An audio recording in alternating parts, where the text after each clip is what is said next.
Assalamu alaikum. Welcome back to my channel. This is Bangladeshi blogger Zubeda's family. I hope সবাই ভালো আছেন। আমিও আল্লাহর রহমতে ভালো আছি। আমি আরেকটি নতুন ভিডিও নিয়ে হাজির হয়ে গেলাম আপনাদের সামনে।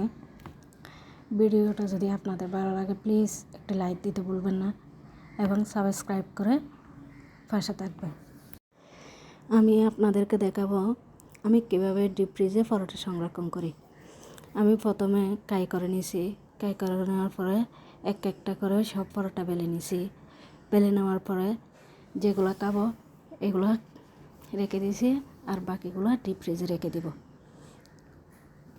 ডিপ ফ্রিজে রাখার জন্য আমি যেই থালাটাতে রাখবো ওই থালাটার উপর একটু ময়দা ছিটিয়ে দিব, তারপর একটা দিব, তারপরে এরপর আর একটু ময়দা ছিটিয়ে দিব। এভাবে করে রাখি আমি 15-16টা পর্যন্ত এভাবে করে রাখি। এগুলো একটার সাথে একটা লেগে যায় না। পলি ব্যাগ দিয়েও রাখা যায়। আমি পলি ব্যাগ দিয়ে রাখি না, এটা আমার বিরক্ত লাগে পলি ব্যাগ দিয়ে রাখলে। এই জন্য আমি এভাবেই রাখি। যদি চান আপনারাও এভাবে রাখতে পারেন। আমি যে পরোটাগুলো রাখছিলাম এগুলো ভেজে নাস্তা করে নিছি। এরপর আমি চলে যাব রান্নায়। আমি রান্না করার জন্য নিয়েছি চিকেনগুলো আমি এভাবে মেখে রান্না করি। অনেকভাবে রান্না করা যায়, আমি আজকে এভাবে রান্না করতেছি। সব সময় এক ধরনের রান্না করতে ভালো লাগে না, তাই অল্প কিছু চিকেন আমি ছোটো ছোটো করে কেটে নিয়েছি।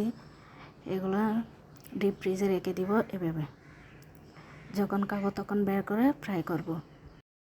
আর সাথে থাকছে আলু, কাঁকরোল, বেগুন সবগুলো একসাথে মিক্স করে সবজি আর লাউয়ের সিল্কার ভর্তা। আমি লাউয়ের সিল্কাগুলো প্রথমে সিদ্ধ করে নিয়েছি।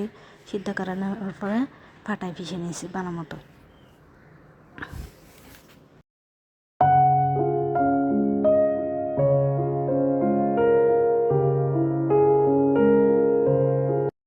আমি অফলাইনে ভর্তাটা তেলে দিছি, এটার সাথে ডিমও দিছি।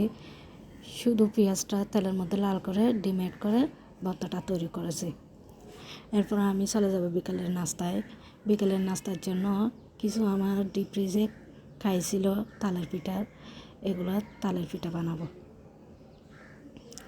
তালের পিঠার সাথে রং চা খাবো। দুধ চা খাবো না আজকে, রং চা খাবো।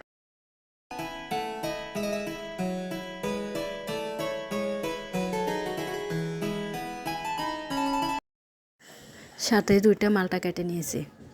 মালটা এভাবে কাটলে না খাইতে খুব সুবিধা হয়, কারণ বাচ্চারা অন্যরকমভাবে কাটলে খাইতে পারে না। এভাবে কাটলে রসও পড়ে না বাইরে, এটা খুব সুন্দর করে খাওয়া যায়। তো বন্ধুরা, আজকের ভিডিও এই পর্যন্ত। ভিডিওটা কেমন লাগছে জানাবেন কমেন্ট করে। যদি ভালো লাগে তাহলে প্লিজ সাবস্ক্রাইব করতে ভুলবেন না। যদি কোনো কিছু ভুল হয়ে থাকে তাহলে ক্ষমার দৃষ্টিতে দেখবেন।